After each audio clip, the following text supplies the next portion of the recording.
A man left a comment under a video last week.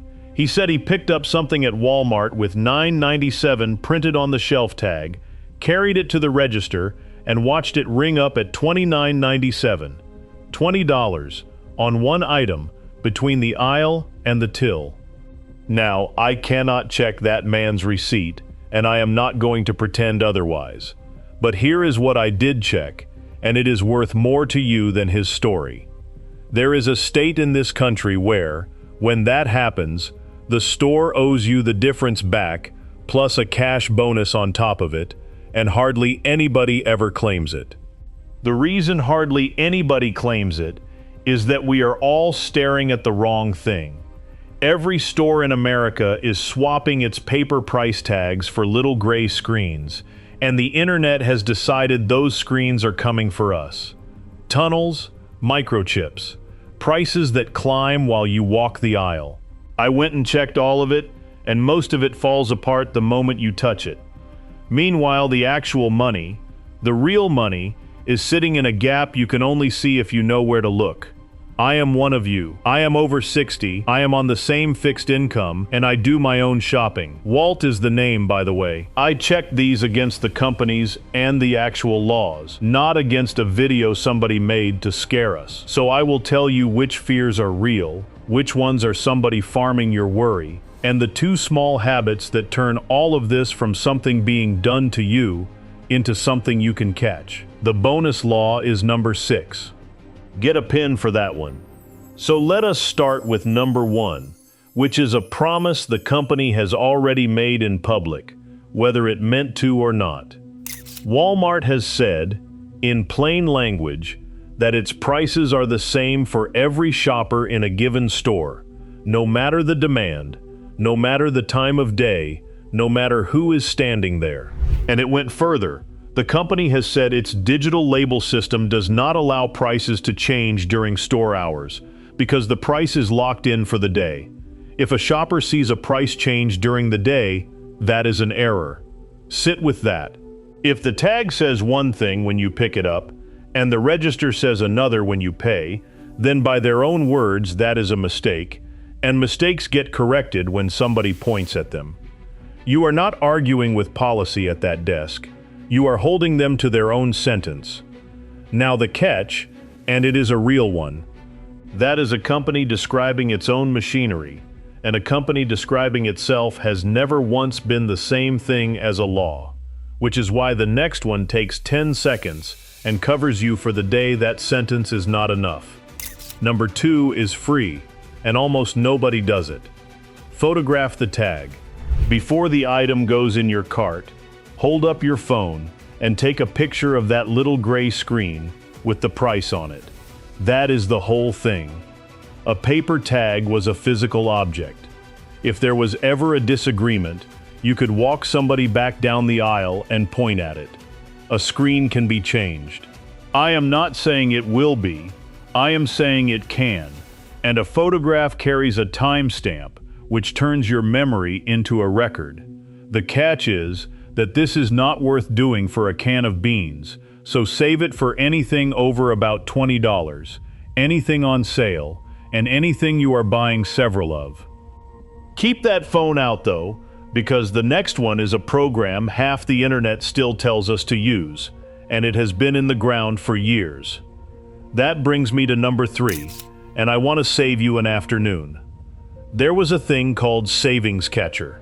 You scanned your receipt into the app, Walmart compared your prices against local competitors, and if somebody beat them, the difference came back to you on a gift card. It was good. People loved it. It is gone.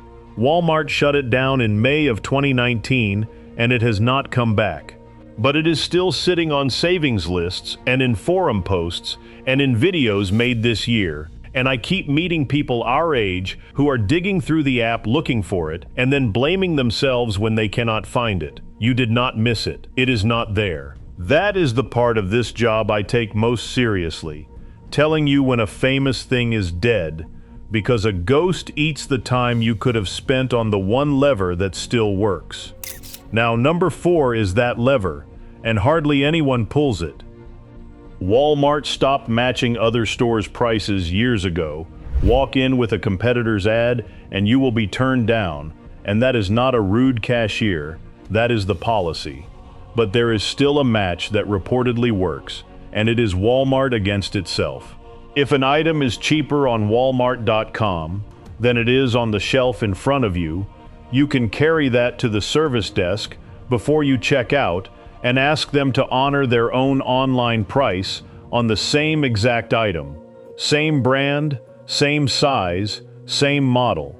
I have to be straight with you here because this is the one item today where the reporting is more consistent than the paperwork. Policies get narrowed quietly, and I would rather you hear that from me than find out at the counter. So treat it as a question rather than a right. Pull the item up on your phone, walk to the desk, and ask, will you honor your own online price on this one? The worst thing that happens is a no. And while we are at that desk, the next one is about timing, and the timing runs backwards from everything your gut will tell you. Which brings me to number 5, and this one caught me out. Everything in you says to stop a wrong price at the register.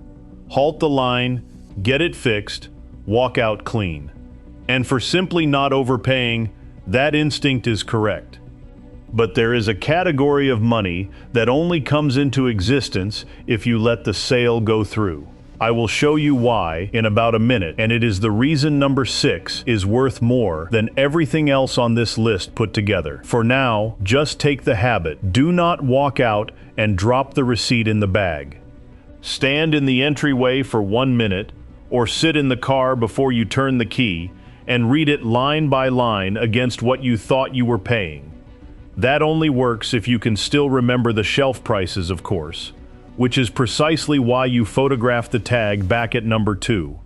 Those are not 2 habits. That is 1 habit with 2 halves.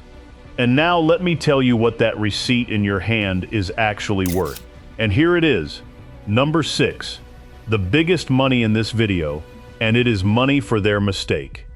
Michigan has a law called the Shopping Reform and Modernization Act. Everybody there just calls it the scanner law. If the scanner charges you more than the price that was displayed, you notify the seller within 30 days, in person or in writing.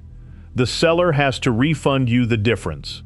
And on top of that refund, the seller may pay you a bonus of 10 times the difference, with a minimum of $1 and a maximum of 5.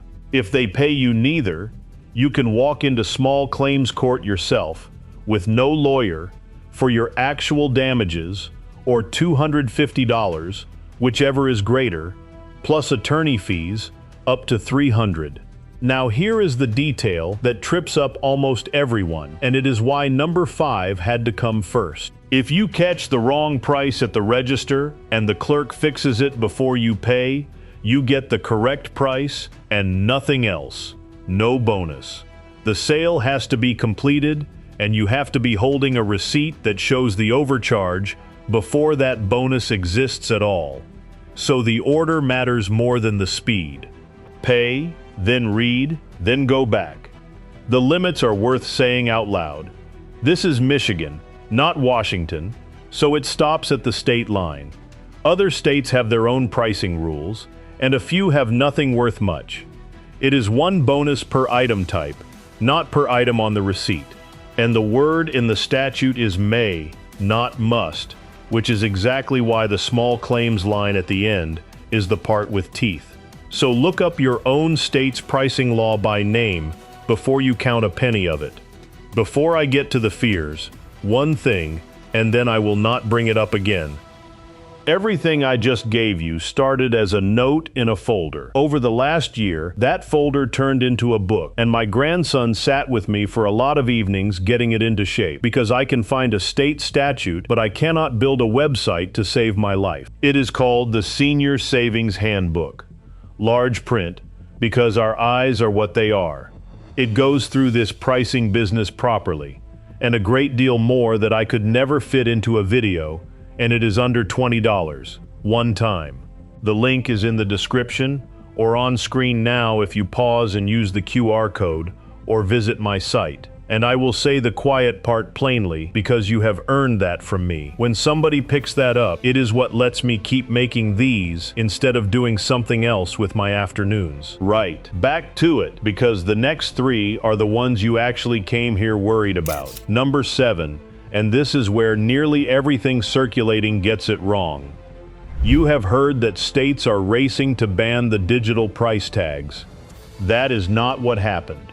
Maryland went first. The governor signed the Protection from Predatory Pricing Act at the end of April, and it takes effect the 1st of October. Connecticut became the second state in June. New York's legislature passed its own version, and it is sitting on the governor's desk right now.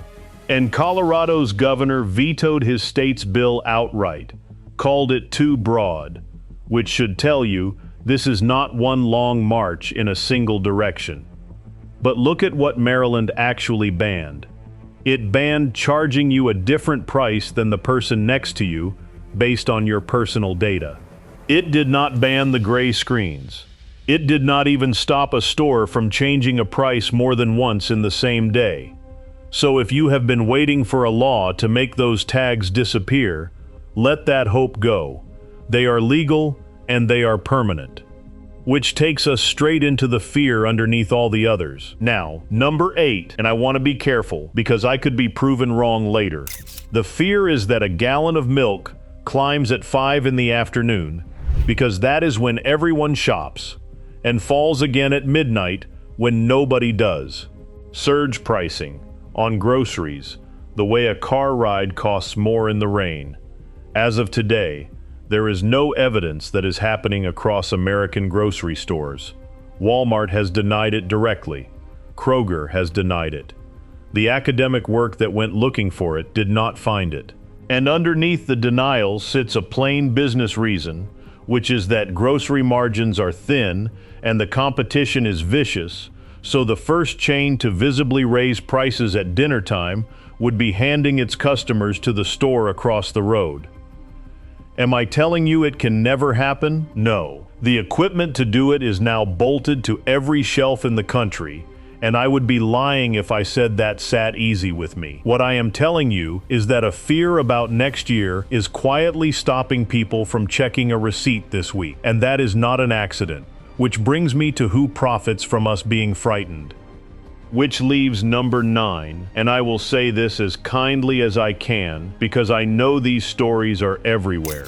The tunnels under the stores. The microchip you will supposedly need before they let you buy food. The face scan wired to your bank account. I went looking more than once, and there is nothing there. And I want to point at one specific thing, because it is a tell. The video that sent me down this road spent 25 minutes building dread, then said out loud that these theories are extreme and unsupported, and then left them sitting in your head anyway. That is not reporting. That is somebody who knows the fear is what keeps you watching. I do understand why these land, though. The stores genuinely are colder and emptier than they used to be. There is nobody on the floor to ask, and that feeling is not invented. It is just not evidence of a tunnel. And there is one last reason this matters, and it is the one I most need you to hear before you go. And finally, number 10, because there is money moving around this story, and some of it is bait. In February, the Federal Trade Commission and the Attorneys General of 11 states reached a $100 million judgment with Walmart. You may have seen the headline. It was about the Spark delivery program and what drivers were told they would earn. Read this next part twice. That money is for the delivery drivers. It is not a refund to shoppers. There is no shopper claim, no shopper fund, nothing for you to sign up for, and nobody collecting names. And that is why I am ending here instead of somewhere cheerier. Every single time a settlement makes the news, the phone calls start. Somebody rings an older person, says they are helping process the Walmart settlement, and asks for a bank account to send the money to, or a small fee to release it. So let me be very plain. Nobody from Walmart is going to telephone you about this. Nobody from the Federal Trade Commission is going to telephone you and ask for your account number. If that call comes, it is a scam, and you are allowed to hang up without being polite about it. If you did drive for Spark, that is a different story, and you go to the Federal Trade Commission's own website and nowhere else. So there it is. The tags are permanent. The surge pricing panic is not holding up. The new laws are about your data rather than those screens, and every scary story you have been forwarded is pointed away from the one place your money is actually leaking. Photograph the tag. Read the receipt in the car.